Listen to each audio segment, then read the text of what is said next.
Okay, so this is a meeting of the City of Somerville Municipal Scholarship Fund, and it looks like there is a quorum, and so we're going to start. Anyone want to go first? I have some business that I'd like to discuss. So, as you know, this committee was formed from nothing. It had gone south. And under the previous administration, when there was nobody making decisions for the Somerville Scholarship, Municipal Scholarship Fund, some of the committee members asked the Somerville Scholarship Foundation to,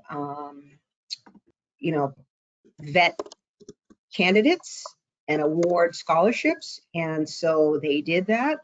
And then they wanted the city to give the scholarship fund $28,000 to reimburse them. And we can't do that because it's illegal for us to give money to another entity. The law says we have to give it to the recipient, to the school. So that was many years ago.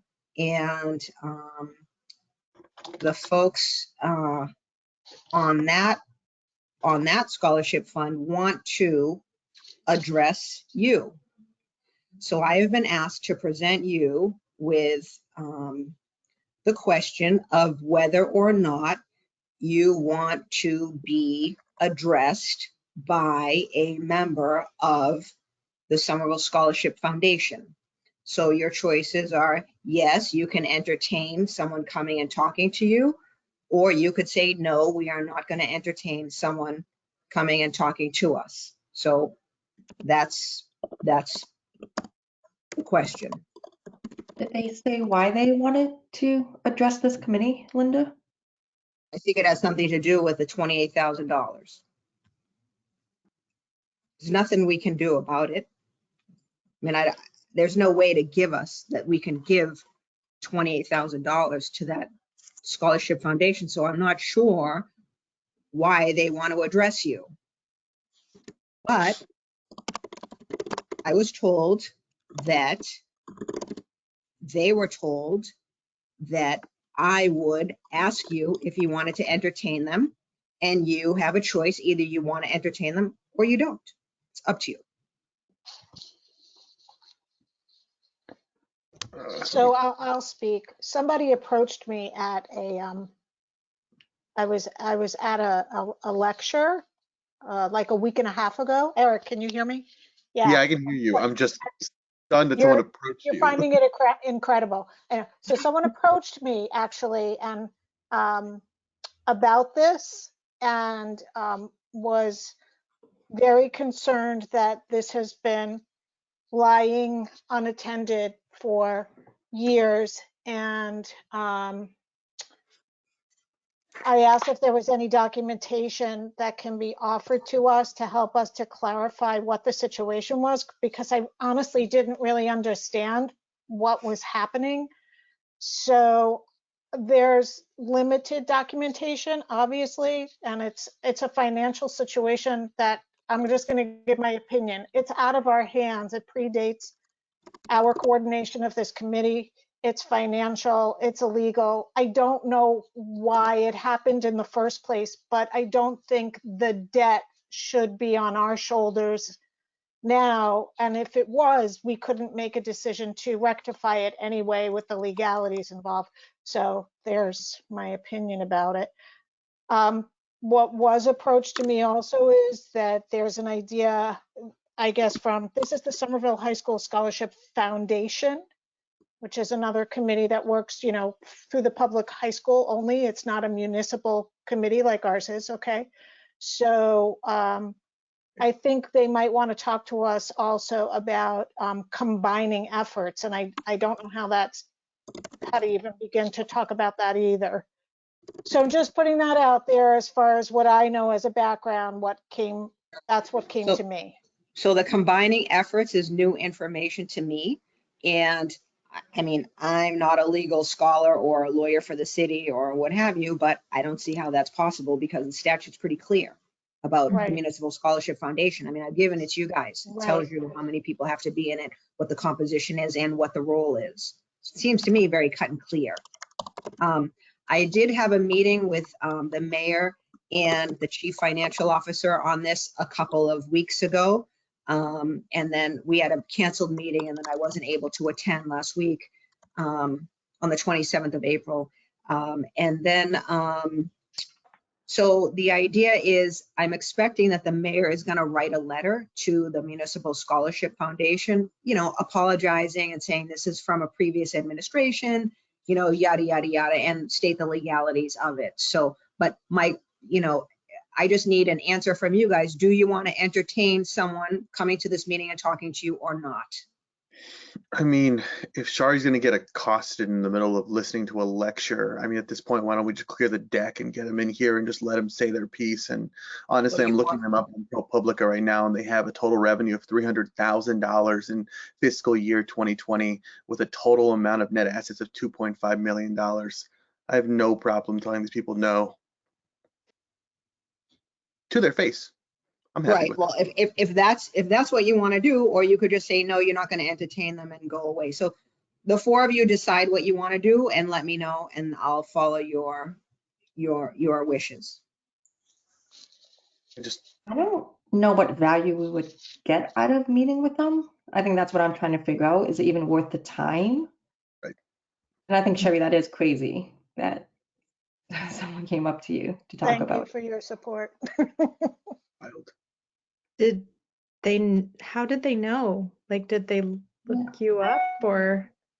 This is, they know me I see. personally, like historically, but saw my name on something public addressed with, you know, attached to Yeah. this committee. I And see. said, and actually, you know, like waited till the lecture was done and said, you know. Yeah. Okay. So I'm with you, Cindy. I think there are only two purposes that they want to meet us about. One is to share responsibilities, which can't be done. And two is for us to give them money out of our pool, which can't be done. So I think, you know, that answers the question. I think the answer for me is no. Yep. Okay. Answer B is for no as well. Okay. Yeah. Okay. Four no's? Yeah. Yeah. Four no's? We're not going to entertain them? Okay. No. Next item of business. I just wanted to let you guys know, I was having a lot of trouble with the scheduling. It was taking a lot of time. So what I tried to do to save time was copy one meeting and have the same, you know, there's a thing in the go-to meeting that allows you to do that. And now I can't get these meetings onto my calendar, onto my Outlook calendar, whereas before they were coming individually and so it says add to calendar, but then it doesn't go on the calendar. So I'm not sure, but I did get a pop-up notice today, but I think that might be from before. So I'm sorry about that. I won't do that again. Like, you know, try to do them separately. We have meeting space in the library for the 2 days that you wanted.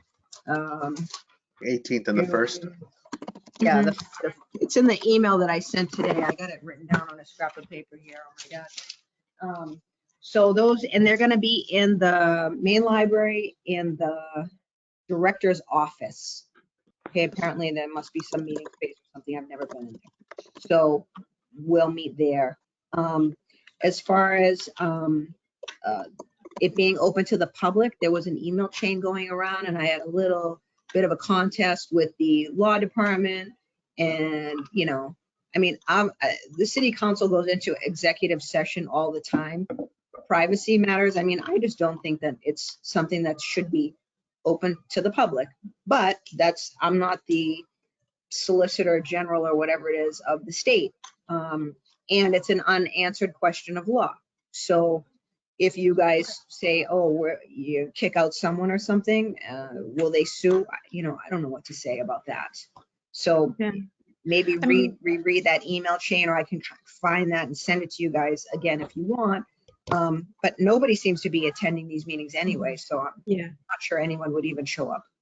Yeah. And I think we could also only talk about individual candidates by their application number. Yeah, so you don't have names, right? Right. Yeah, You don't have Uh, names, so I then mean- that's perfect, right? we have name. I mean, there We are have Oh, names, you do? but they also you- have an ID number.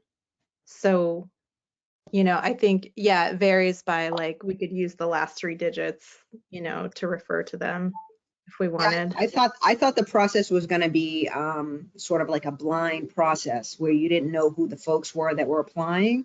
That's how it used to be here, but it was all done by paper where the names would be redacted. Right. Right. And the addresses. So it would be like, so you don't know who it is or where they live.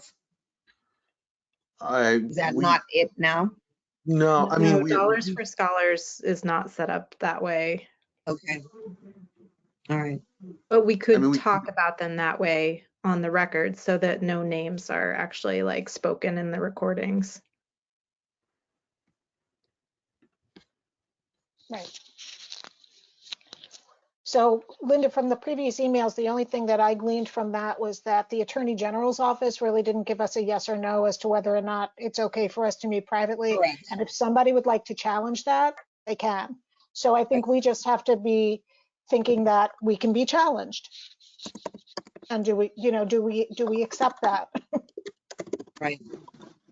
But I mean, I can't advise you to go one way or the other. The only thing that I hope doesn't happen is if it's an open meeting. I'm sorry, Eric, I know you wanted to say something. I just want to say this. If it's an open meeting and someone from the Somerville High School Scholarship Foundation shows up and decides to challenge us at that open meeting, it's not an agenda point for us at that moment. And how do we handle that situation? Not on the agenda. Okay, that's it. Right. Yeah. Okay. I mean, we're going to use the applicant IDs as much as we can. If students listen in on this and hear their applicant ID, I mean, that is the only people who know their applicant ID are the students themselves. Them attending these sessions is, I mean, I don't think they would do that. I don't think that's in the mind of any high schooler at this point. Yeah. But I also, I think, Shari, I think you're right. I mean, if they do appear at one of the meetings, we essentially, the way I want to format this though, and we'll talk about this as we get there to the application reading process. The way I want to format this though is the 18th will be simply to confirm our choices. Okay. I don't think it would be, the meeting would not constitute anything of necessarily sharing private information beyond any questions that I'll kind of frame in this the discussion of the application reading process. So I'll frame that within that, and we can talk about that in detail there. But again, I don't see anything beyond that personal information being asked. Okay.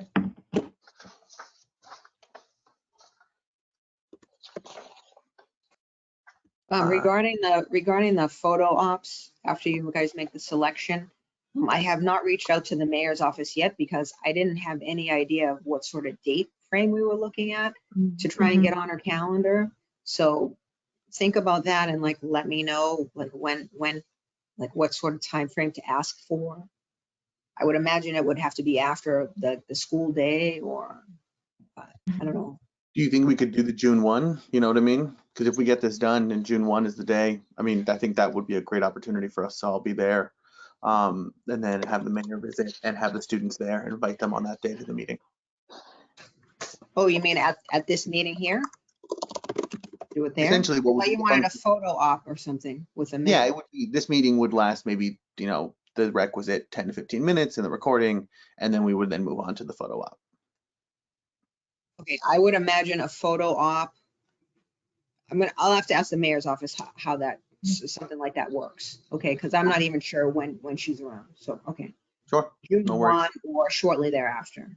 June 1, the week after. Yeah, we can definitely make something happen there. We can check our availability on May 18th as well to double check that. So there's no meeting next week on the 11th. Is that right? Nope. Okay. Nope.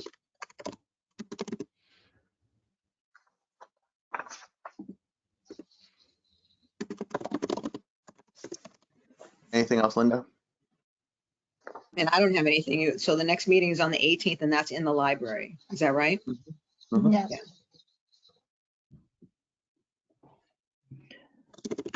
For the applicants, right, because Eric, I agree with you for the 18th, right? That meeting should be kind of just confirming our choices. So there's only 13 applicants. So is the assumption that we'll all go through the applicants kind of ourselves? And then on the 18th, we can come with feedback. And Darcy, I like your idea of just, referring to the candidates by the last 3 digits. And then we Yeah. can just bring it up on the So, as far as the applicants go, I mean, I read through everything today and only 7 actually submitted.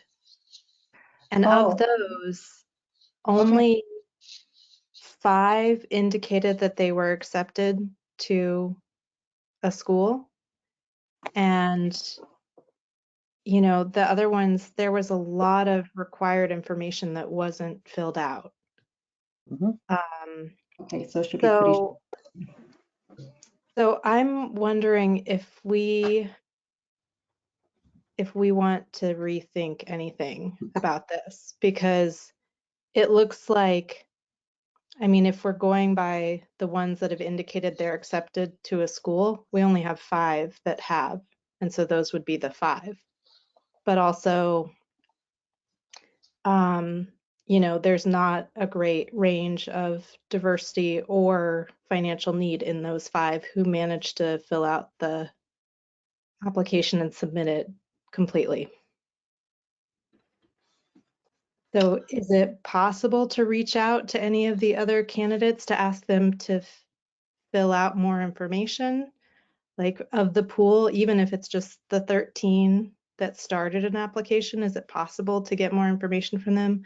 I'm just a little worried that the decision has been made in a sense just because only 5 of them actually managed to check the boxes we need to have checked. And they're And also the don't- ones who seem like they might need the assistance the least. And Darcy, you said there were a few applications that hadn't been accepted to a school yet? They weren't, yeah, they didn't indicate. I mean, when I went through, because they have to check, I didn't look at the student view, but on the view that I get of their report, it says that they had to check a box that says accepted or attending. Only one applicant actually listed the school that they're Right. going. Right. Another applicant talked about the school that they have been accepted to, but it's still, I guess, they haven't decided. They had a FAFSA issue at another school that they mentioned, and so they're still determining which school they're going to. So I guess they got an extension or something. But yeah, it's I don't know if students couldn't wade through the Dollars for Scholars, platform, but seems like most of them couldn't manage the directions and the site. Right. Don't they need to make a decision typically by May 1st of their acceptance? Yep. Yeah. So do they have access to go back in and update? Like you were saying, Darcy, maybe we could email the 7 applicants that actually did fill out the majority of the application appropriately. I mean, Yeah. I'm happy to email them if I'm allowed to do that and tell them that they need to just let us know what their school Yeah. It's like designation is. yeah, and I thought that the expected family contribution was required also, but not all of them, maybe half of them actually filled that out. Yeah, I think 4 of them did. So it's like no one submitted everything that we requested. Yeah, I So think it I think the seems platform like the was platform was daunting. weird. Yeah. Daunting to say the Yeah. least. Yes. But there are people, I think, that just get eliminated because all they did was put their name down basically and their address. So I don't think those people really can be considered at this point. We're not going to tug them and say, could you submit your custom responses? And I Right. think if someone doesn't have a school listed, maybe they hadn't decided so that we consider them. And if we decide they should be selected, then we can reach out again and just ask, Yeah. do you do now? I just know that's one of our criteria, right? They have to have been accepted, right?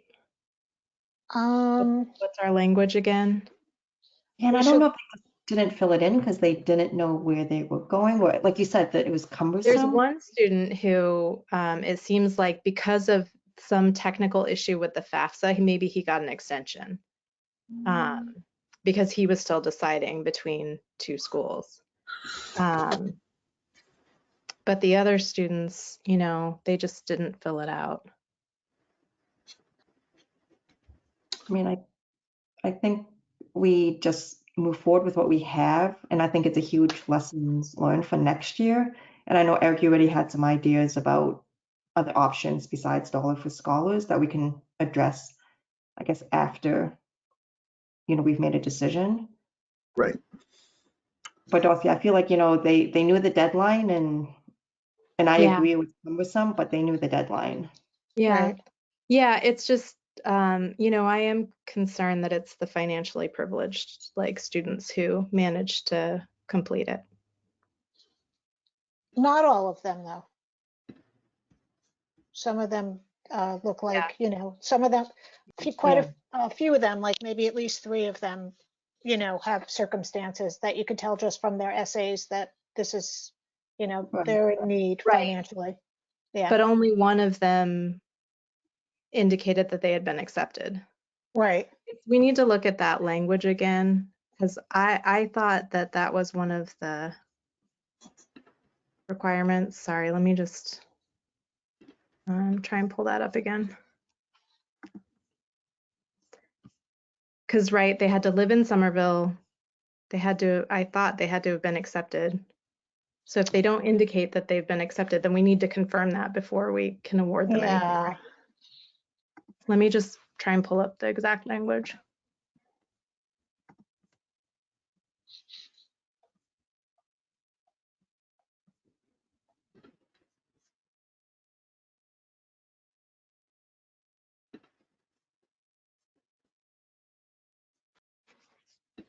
Board policy.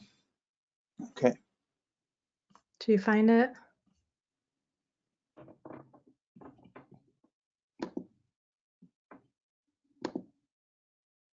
Yeah, I'm pretty sure I found it. Our policy was only regardless of the type of post-secondary education program they will attend, so long as the school is accredited. Okay. I was never under the impression that we had made really clear. I was almost under the impression that we used the committee's bylaws as the core of the Dollars for Scholars agreement. Okay. I thought I remembered that language. I'm definitely looking still, so happy to kind of keep digging here. So Yeah. We're only going to send the check to a school, Right. Right. if that's helpful. Right.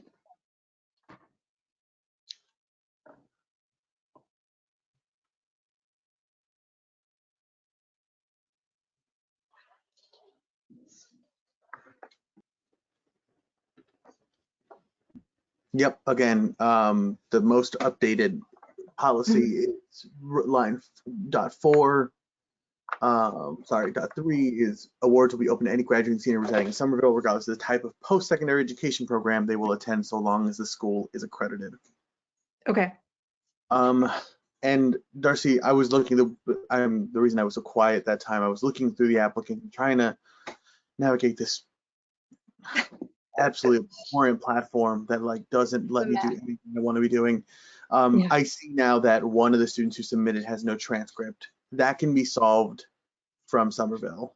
Like we can go to the high school, and I can email the high school and be like, hey, I have a contact there, Kayla Spoot, who works particularly with the adult ed programs that can help us with that. Okay. That's one student. Yeah. Is that 033? There There was minimal information submitted, but there was clearly a language issue as well. No, they Yes. had the 033 had their transcript in. Okay, that's great. Yeah. Can we read off, maybe to prepare for the next meeting, can we just agree on the 7 numbers that we're looking at? And Yep. then just be ready, to discuss it in person when we meet on the 18th. So we could just kind of narrow things down a little bit. Yep, I'm gonna drop a link in the, if you actually go to our Google Doc, there's information in there. Yeah, under the I applicant. can, I have them as well. So I can put in the numbers of the 7 who had actually submitted. Okay. So Yeah, that should match what I have here. That's great. yeah. Um, Let me, Can someone send me the Google Doc again? It just disappeared from my view. So if anyone could just do that, that would be great. okay. Both links are in the chat there, here on GoToWebinar. Oh, okay. The first link will take you to the list of applicants. The second will take you to the document. Mm-hmm.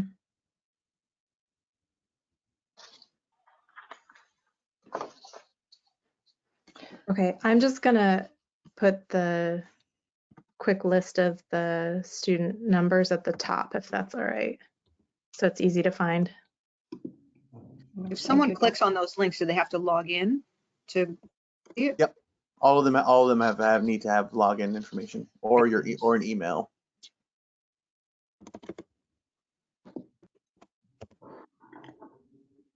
Oh, I'm sorry, Darcy. Are you putting these in directly from Dollars for Scholars right now?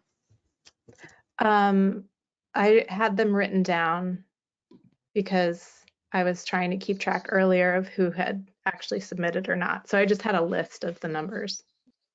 Does this, so I'm just going to delete what you just wrote just because I have Okay. it already typed out entirely. I just want to Okay. make sure that you don't Okay, cool. typing. Is that matching Great. up with what you? Yes. 014 123 033 177 641 363 and 375. Yes, those are the 7 who actually submitted. Yep. So here's a school of thought that I come from when it comes to reviewing scholarship applications. If you want somebody, you can make anybody jump pretty high if you can send them an email talking about a scholarship they applied for. So what I mean by that is, if we're missing a transcript, we can go to Yep. Somerville. That's a solution. If we're Yep. missing essays, if we're missing student contributions, I think I align with Sydney where the deadline was created and I emailed students Friday at 9 in the morning. Like, Okay. 2 of our applicants here submitted on Sunday close to midnight. So I think there was a lot of opportunity to contribute the student contributions. If a student is missing a key component of information like a transcript, financial information, we can ask for that as we review. But I'm going to go ahead and flag anyone that's missing financial or transcript information. I'll flag that, create a list, and if those students bubble to the top 5, that's when I'll get that information again when I can confirm their college going. Because again, the college they're attending, we confirm that through a form with Dollars for Scholars in the city that confirm we're sending the check. Okay. Hope all of that made sense. It was clear. I didn't mean to steamroll. I just was like, this is a I want to advocate. I also want to live by that. I extended the scholarship deadline by 2 days. Yeah. Yeah. Yeah, I hear you. Okay. So we can consider all these 7 then, even if they didn't indicate they'd been accepted to a school. One of the candidates talks about wanting to go to a specific community college, but doesn't indicate that they've applied or been accepted. Yeah. Thankfully, community colleges will, I mean, unless they're applying They'll take for, your money. yeah, they'll take your money, but thankfully, the placement in a community college typically goes enrollment into the school and then enrollment into a program. So stages of that work in our benefit. At the same time, when we do award it, we can change the student's information in Dollars for Scholars to provide the correct information for the city to send the check out. Yes. Yes. Okay. That is it. I guess the one benefit of Dollars for Scholars is you can edit almost anything a student contributes, which is ridiculous. Like I could edit the students' essays if I wanted to. Wow. Like they're not locked. It's an abhorrent system. I cannot tell you enough about I just don't understand why this works this way. But that's all to say, I think, Linda, when you were mentioning the blind reading, there is definitely a way to do that. It's basically you have to print them all out and give them out to people. And I think that's just ineffective for, I mean, environmental reasons, but also just ineffective for a process that I think we've built. I've tried to build a process that I think includes as possible, as easy to lift and as anonymous as possible. Okay. I hope that helps. I'm sorry if I just kind of like came in here. I've spent Yeah, few hours. no, that's great. So I guess I was confused. I thought we were actually discussing applicants tonight, which is why I read through everything. But it sounds like we're actually going to come with our final choices for the next meeting. Is that the plan? I In think 2 so. weeks. Okay. Yeah, I'm happy to share my screen and kind of show you all how I see that happening, because I think, Okay. Darcy, you've already done all the legwork that needs to fit into this next step of the process, and I think that's Okay. that's great. And I think you're not going to be redoing any work. I just think if we fit it into a rating system and into a model, then we Okay. won't, too many necessitate too many conversations, and I think that's just to all of our benefit. I just tried to give you control, Eric. I don't know if it worked or not, because I got a pop-up. It says give control of keyboard and mouse. And I just gave it to you. I like the sound of that. I just don't want to Right. control your keyboard and mouse. I want to control mine, unfortunately. Oh, how do I do it? It says give keyboard and mouse. All right, so what do I do? It's on the far, like if you go to the top and click on my name, Eric Give Canlis. control. Click on your name. Yeah, click on my name. I don't see your name. Hold on. Under attendees. Attendees, yep. Okay, I'm under attendees. I'm under staff. Okay. You can make me a And presenter. then-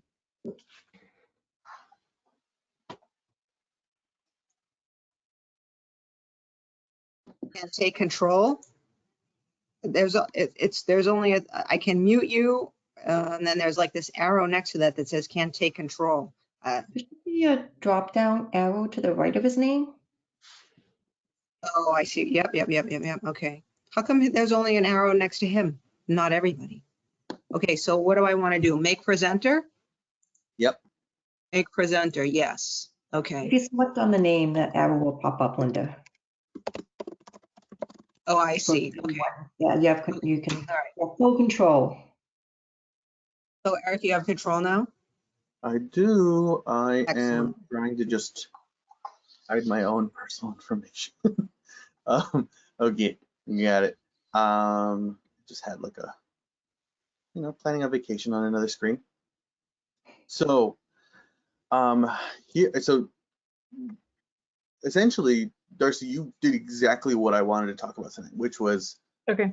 getting the reading process for us is going to be just reading each of the 7 individually and taking the time to analyze those 7 applicants within a rating system. And so I'll talk about what I think is the approach I would like to take. Obviously, I'm not here to this is perfect, but I am trying to design something that I feel is inclusive, that represents what the goals of the committee are, while also highlighting, I think differences and different types of applicants in a way that's both legal and is helpful.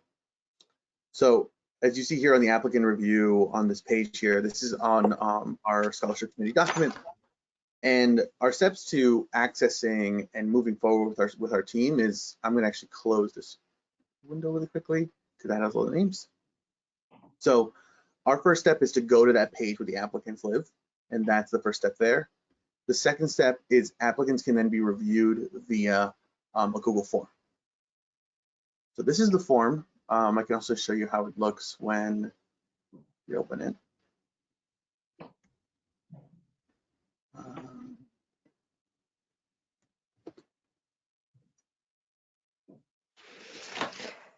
This is how it looks when you open it.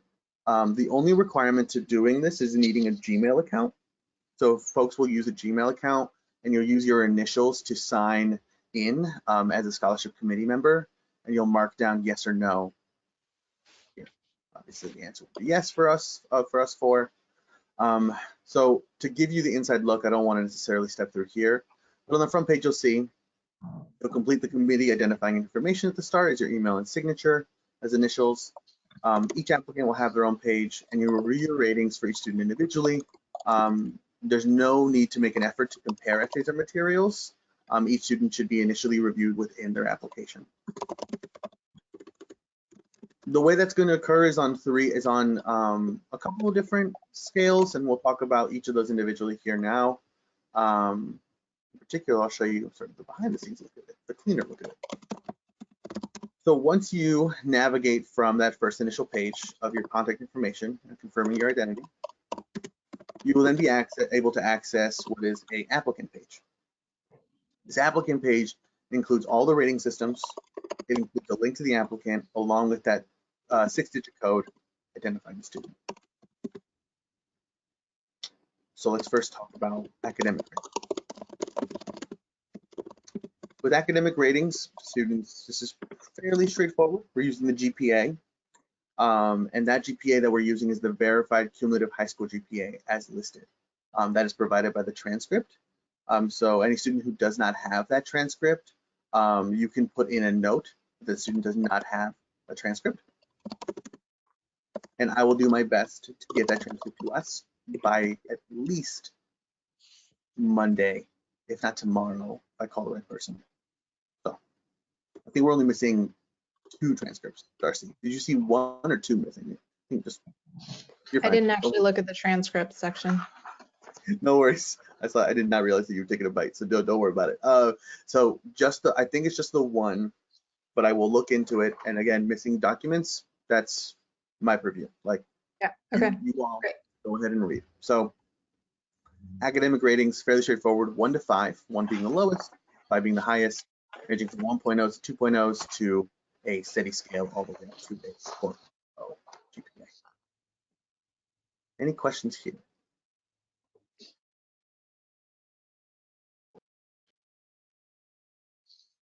So then we'll move on that same page that you have there. You then will be able to analyze the student contributions. Student contributions will take different forms. Students have written essays that are required for us. So some students have submitted just our Somerville questions, and other students have submitted the goals and contributions essay. I don't have my mock anymore. So you'll see on the left-hand side of the application, right, of the application screen, the applicant screen, all these buttons. I would go through each one to make sure you uncover the right amount of writing that a student has contributed, because again, the issue with Dollars for Scholars is that we don't know what necessarily they have fully submitted because the platform doesn't do that for us. This rating scale then runs from, I think in particular, I think the thoughtfulness around its focus of some. So rating 1 would be student submitted some information, possibly incomplete. That rating of 1 defines obviously that the student may have attempted to submit some information, submitted some sentences, but possibly did not hit on the topics at hand. We step into 2, right? The student submitted essays that identifies goals and college plans. And as we go higher in the scale, right, we see more of that nuance around highlighting their connection to Somerville, identifying their current situation, their goals or activities. 4 and 5 have a really, clear definition of clear writing, thoughtfully identifying Somerville. 5 having impeccable writing, Somerville is highlighted and is of deep importance to the student. I think the definitions of clear and impeccable writing can be muddled. I don't think any of us here need to be what are they called, copy editors. We're not in the job of that. We ask students to contribute their writing in less than a month. We have to be aware that yes, things can be incomplete, but if the writing is clear and if the writing is good, they can be rated as you prefer. I do not think a student should be knocked down for necessarily like syntax, but if they consistently misspell words, right? If they are not able to sort of put together a story here for us, like we've asked, that's a flag that we take and we take into account as we do these ratings. Again, these are not the end-all be-all ratings, right? These are part of our conversation to finalize our list of 5. Any questions here about student contributions?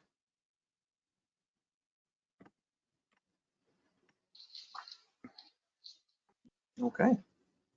I don't know if people can actually see what I'm showing on the screen. There it is, right? That's much Thank you. better. That is much better.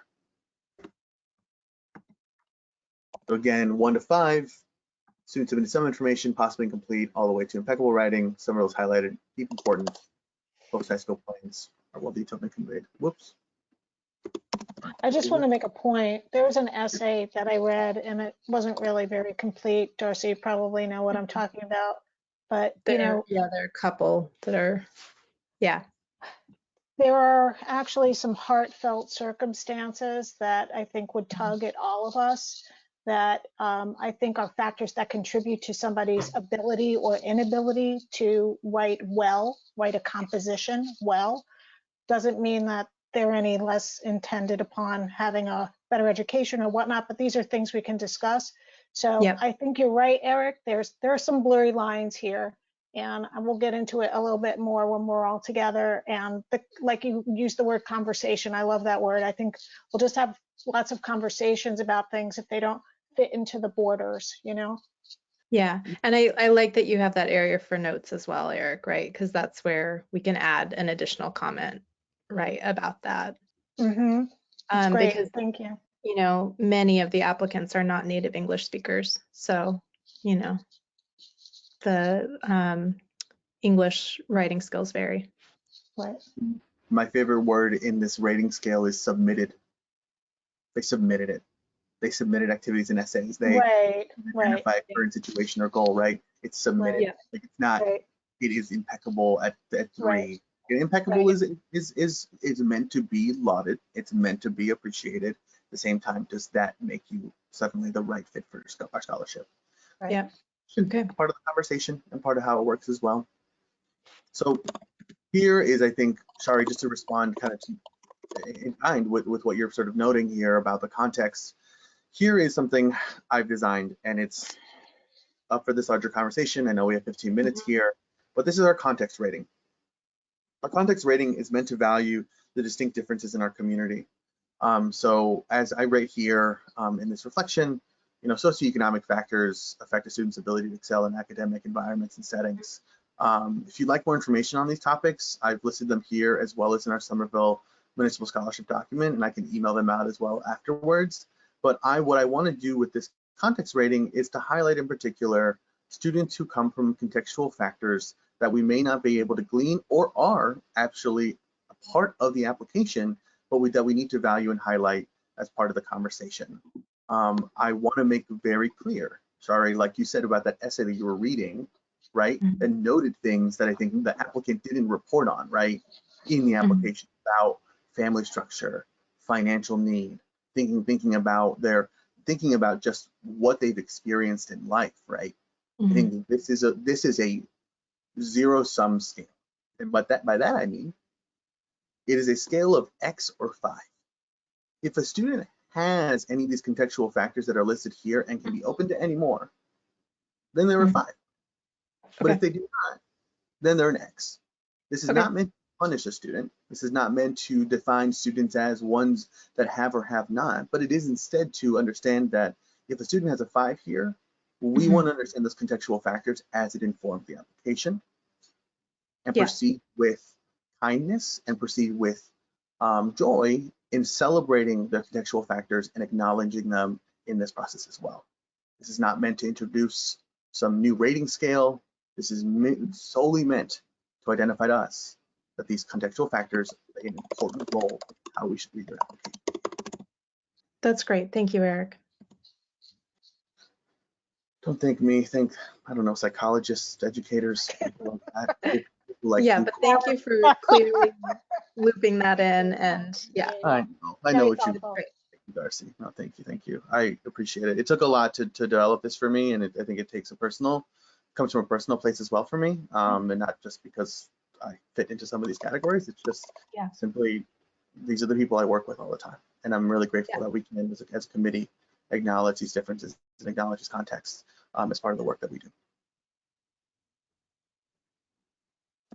Okay. Any questions about it though? I'm like happy to open it up and like be honest about how I devise this or how I represent this. I think it's great. Yeah. Thank you for putting it together. It's a really good structure for us to, work with. And remember, the net is wide. Make it as wide as you want. And then in particular, I put down here, would you like a second look at this student's context rating during our May 18th meeting? This question is yes or no. And the reason it is because this is sensitive, confidential information, particularly related to family, finances, at different, obviously, socioeconomic details. If you'd like to take notes on this section and for this section, please write them down somewhere, like a little notebook that you know you won't do anything else with, so that we can then dispose of that information securely Yeah. following our meetings.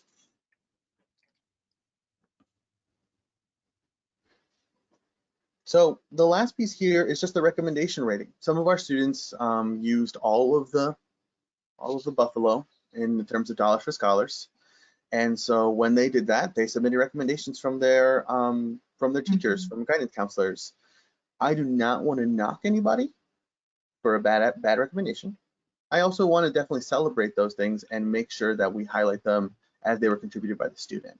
So as I highlight here, recommendations are meant to add context. They're not meant to be a negative factor of a student's application, as they are not required in our process. So X would be that they were submitted and you want to acknowledge that they were submitted. 1 would be they're profiled in a positive light. And 2 would be like, whoa, like this teacher's waxing poetically about the importance of the student and how important they are to the community. Those become really clear. I think there is a very blurry line between 1 and 2, but I think 2 does distinctify itself very clearly in the sense that the student isn't like a form letter.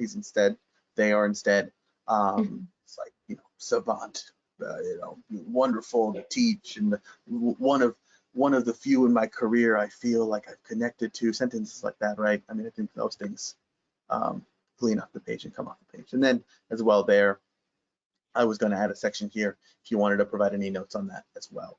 So that will be how you report your ratings. But I think in that same sense, write things down on paper somewhere, keep a paper for your thoughts, keep a paper for your notes, and reminder to use the student ID number as the way you keep your notes, rather than using the applicant's identification or name or number or any other personal identifying factors beyond the applicant ID. With all that said, I hope that was clear. I hope that was all good. I'm just going to actually very quickly.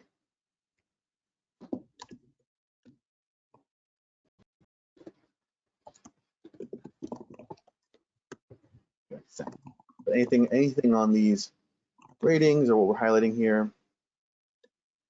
Yeah. Okay.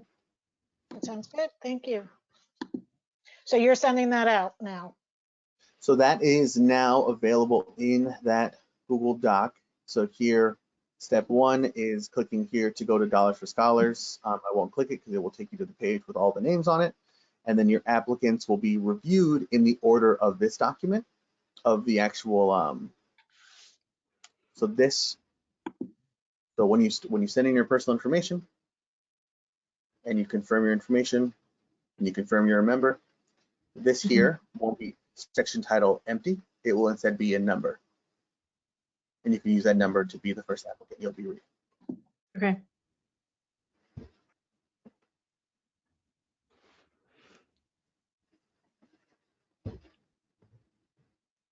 That's all in the Somerville Initial Scholarship Committee documentation. And also I have some more information here about where you can find the cumulative high school GPA, some more European words, information on the context rating, and again in heavy bold about the context rating. If you're unsure if a student has any of the socioeconomic factors beyond those in the application, use your best judgment. I trust you all. You all care about students and care about people. Trust your heart a little bit there. And then finally, recommendations, right? So this is another place to kind of go back to if you need to look at the ratings again and see that. But again, all those ratings are available within the review document. Okay.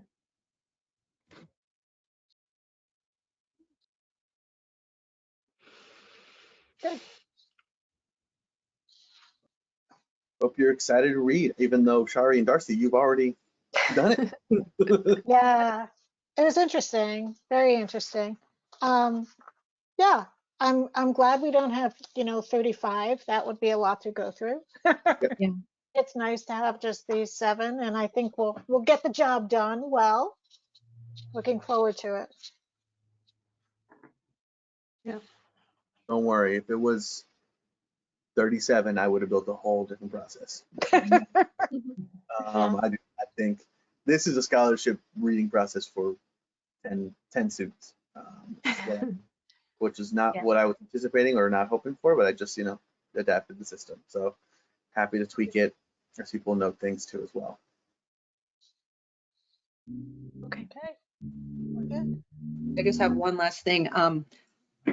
I don't know anything about these online platforms. I mean, the city worked with Dollars for Scholars in the past. And then because I guess the previous treasurer wouldn't have a website link or something, it was terminated, and then committee members started to disappear. I don't know of any other alternatives. So if you know of any, let me know, or we can investigate. Or maybe we could have Dollars for Scholars tweak the platform for us. Yeah, I don't know what the options are, to be honest with you. I just don't know. We'd have an easier time go sit in front of the high school and have the kids write essays right in front of us if rather than do this. I think, Linda, let's hold that conversation until after June. I mean, I think at the end of the day, we're living with what we live, and I think at this point, let's just read, get these kids their money, and get it going. And hey, round 2, I'm excited Yeah. for it, and I'm excited about changing some things and doing an analysis of what we've done so far. Yeah. Linda, is the contract 1 year? Was it just a 1 year I think contract? so. And then they wanted to terminate it, or they said, oh, we're not going to renew. And I said, look, we just paid, because what happened was we paid, but we didn't have Oh, the right. scholarship committee together. And I'm like, Right, we haven't right, even right, right. started yet. So I would have to look again. I Yeah, know funds came out of this budget, this fiscal 23. And then I okay. think they wanted another payment, but I'm really not sure. I'd have to look again to see what we've paid and what. Yeah, okay. I think they wanted to Yeah. up the price too. Yeah. Well, what I thought was helpful was all their policies, and like that we were Yeah. able to follow Yeah. that, because it kind of, Yeah. from scratch, it was pretty helpful. Yeah, No, I yeah, agree. I that think framework was helpful, but their platform is not user-friendly for students at all. It's not great for us on the back end, but I think it's terrible for students. So yeah, so I think we can have that conversation later, but yeah, we should look at other options. So no meeting next week, is that right? And then we're meeting in 2 weeks in the library. In person, Okay. yes. Okay, all All right. right, have a Thank good you. 2 weeks. Bye. Bye-bye. Rest Meeting in peace. adjourned. Okay. All right. Take care. All right. I'm going to end this. All right. Thanks. Bye, Bye-bye. everyone. Bye-bye.